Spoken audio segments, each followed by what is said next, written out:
For Russia, the invasion of Ukraine has been a messy ordeal, as their brazen blitzkrieg tactics, designed to conquer Kyiv in less than 3 days, miserably failed, resulting in meager gains and colossal losses.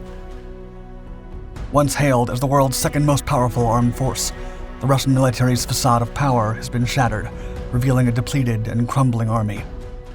Despite Russia boasting of having tens of thousands of armored combat vehicles, most of them were deemed inoperable by Western intelligence. In March of 2023, the International Institute for Strategic Studies reported a staggering revelation. Russia has likely lost over 2,000 operational tanks, leaving less than half of its armored force intact. Exposed to the world, the frantic Russian forces have resorted to desperate measures. Recent footage has revealed that Russia is mounting derelict naval guns transformed into ancient war tractors in an attempt to create improvised tanks. The makeshift vehicles have laid bare the nation's decaying state for the entire world to see.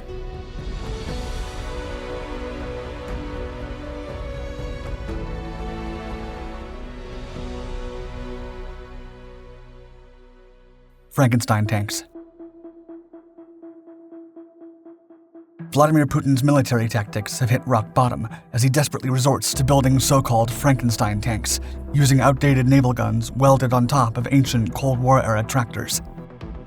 Russia's failed campaign in Ukraine has left its military weakened and vulnerable, losing over 2,000 tanks and running low on essential armory stockpiles. In a desperate move, Putin's forces have resorted to improvising with whatever machinery parts they can get their hands on.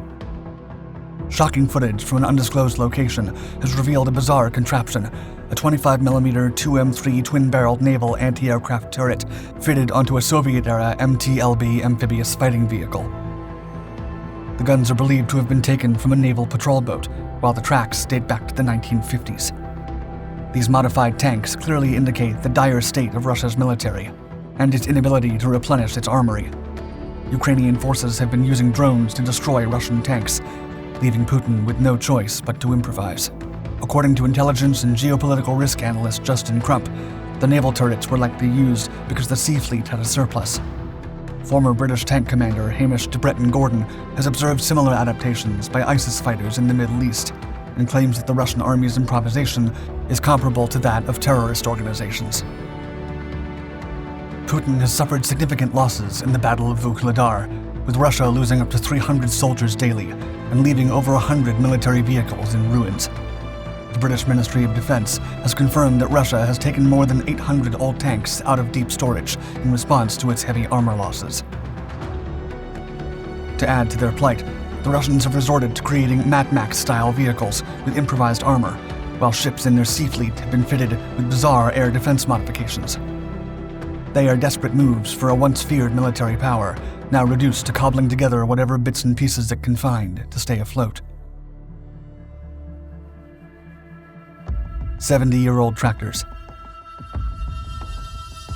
The makeshift tanks built by Russia are constructed upon an ancient platform, the MTLB Soviet multipurpose, fully amphibious tracked armored fighting vehicle. Even during its inception in the 1950s, the tractor was a compromise that placed affordability and material availability over performance and technology. Its engine, for instance, was initially developed for trucks, and the initial iteration of the vehicle, designated as the MTL, was widely used as a tractor, prime mover, personnel carrier, ambulance, and combat support vehicle for most of the conflict where Russia was involved. Ironically, the tractor was produced by the Kyiv tractor plant, a manufacturer based in the region that is now Ukraine. Almost 20 years later, during the 1970s, the MTL was revised and improved into a more robust version, equipped with armor.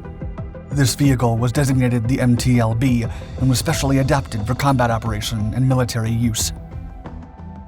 Compared to many other military personnel transport vehicles and infantry fighting vehicles, the MTLB is relatively light, weighing 11.9 tons.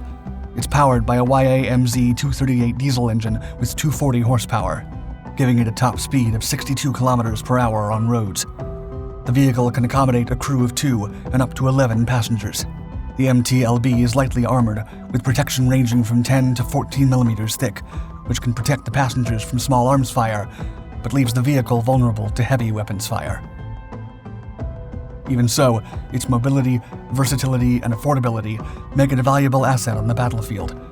The vehicle is equipped with various machine guns and guided anti-tank missiles, which can be mounted on its turret or in pintle mounts on the roof. The armament options include a 7.62mm PKT machine gun, a 12.7mm DSHK machine gun, and the 9K111 Fagot ATGM system, among others. In the 1970s, the MTLB was a reliable and adaptable vehicle that could be used in a wide range of military operations. Today, its technology is primarily obsolete, with most modern platforms far surpassing its speed, armor, armament, and amphibious capabilities. Nevertheless, with few options on the table, the Russian military is using the MTLB as the basis for its improvised tanks. Repurposed guns. To match its old hull, the recent Russian makeshift tanks are fitted with a naval anti-aircraft gun developed after World War II, the 2M3 mounting system, equipped with two 110 PM guns. The model was based on an even older weapon, first built in 1943, going all the way back to World War II. At its prime, the 110 PM gun was a capable and robust solution that could fire up to 480 rounds per minute, thanks to its gas-operated mechanism. And while it was technically air-cooled, it often had to be hosed down with water during the reloading to keep it from overheating. But the 110 PM wasn't just limited to battleships. Submarines could also be equipped with it by using the clip-fed 2M8 wet mount. However, this configuration was eventually phased out due to changes in submarine warfare tactics. Some experimental configurations of the 110 PM never made it into service, like the BL-130 mount. And while the 110 PM was manufactured in the PRC under the name Type 61, it never had the same impact as its predecessors. The 2M3 gun was a popular choice for equipping small watercraft, like the Komar guided missile craft and the P4 and P6 motor torpedo boats. And while the TM8 submarine mount was briefly used on several Soviet submarines, like the Quebec, Whale, Whiskey, and Zulu classes, it was eventually replaced by the larger and more powerful AK-230 turret. Nevertheless, the 2M3 continues to serve in the Chinese Navy on ships like the Hainan, Hoku, Huangfen, Lada, and Shanghai classes, and mine warfare and auxiliary vessels. While newer ship classes have moved on to the AK-230, the 2M3 has proven to be a reliable and effective weapon for various naval applications.